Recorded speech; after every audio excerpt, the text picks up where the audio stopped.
Okay. నేను ఇంకా ఇన్‌డెప్త్‌గా చెప్పాలి. బట్ ప్రస్తుతానికి ఐ ప్రామిస్డ్ ఈ రోజే నేను చెప్పేస్తాను అని చెప్పి. ఓకే.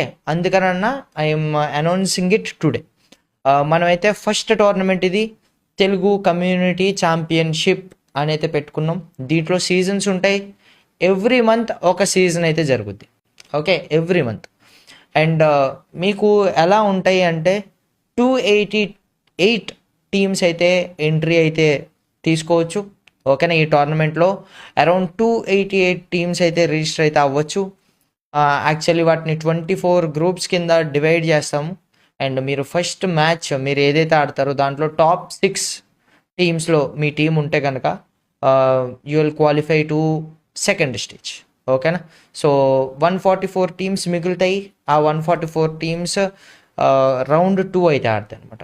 సో సేమ్ 12 గ్రూప్స్ అయితే ఉంటాయి. ఈసారి కేవలం టాప్ 4 టీమ్స్ మాత్రమే క్వాలిఫై అవుతాయి ఈచ్ అండ్ ఎవ్రీ గ్రూప్లో. ఓకేనా.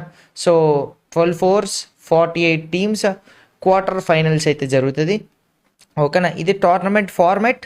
నేనైతే ఫస్ట్ ఏవైతే ఓపెన్ క్వాలిఫైయర్స్ అండ్ రౌండ్ 2 ఏదైతే ఉందో స్టేజ్ అవి లైవ్ స్ట్రీమ్ అయితే చేయను. ఓకేనా. క్వార్టర్ ఫైనల్స్ కూడా మ్యాక్సిమం నేను చేయను లైవ్ స్ట్రీము. 48 టీమ్స్ ఉంటాయి, 4 గ్రూప్స్ కింద ఉంటాయి. దాంట్లో మళ్ళీ టాప్ 6 వస్తే చాలు క్వాలిఫై అవుతారు. ఓకేనా. నేను లైవ్ స్ట్రీమ్ చేస్తాను సెమీఫైనల్స్ ఏవైతే టాప్ 24 టీమ్స్ మిగులుతాయో తెలుగులో. ఓకేనా. ఏ సీజన్కి ఆ సీజన్. ఓకే.